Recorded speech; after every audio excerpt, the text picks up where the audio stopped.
નમસ્કાર દર્શક મિત્રો, પાટવી ગુજરાતી ન્યૂઝ ચેનલમાં આપનું હાર્દિક સ્વાગત છે।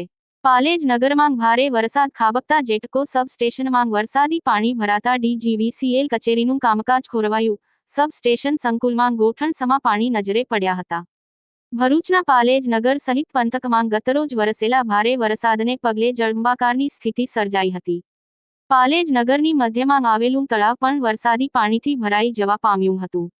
તો બીજી તરફ પાલેજ રાષ્ટ્રીય ધોરીમાર્ગની બાજુમાં પૂર્વ દિશામાં આવેલા જેટકો સબ સ્ટેશનમાં આજુબાજુની સીમના વરસાદી પાણી ધસી આવતા સબ સ્ટેશનના સંકુલમાં વરસાદી પાણી ભરાતા વીજ ગ્રાહકો સહિત ડીજીવીસીએલ સ્ટાફ મુશ્કેલીમાં મુકાઈ જવા પામ્યો છે।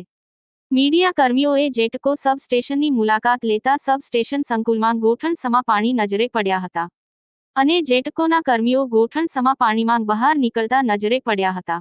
દર વર્ષે જેટકો સબ સ્ટેશનમાં વરસાદી પાણી ભરાતા કપરી પરિસ્થિતિનું સર્જન થાય છે।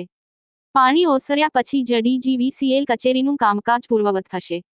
હાલ તો વરસાદી પાણી ભરાતા વીજ ગ્રાહકો સહિત ડીજીવીસીએલના કર્મીઓ કપરી પરિસ્થિતિમાં મુકાઈ જવા પામ્યા છે।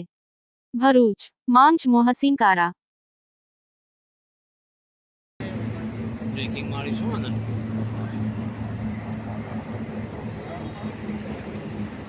અહીંથી જો એમ દેખાય આ બાજુ અંદરથી ઘુસાવ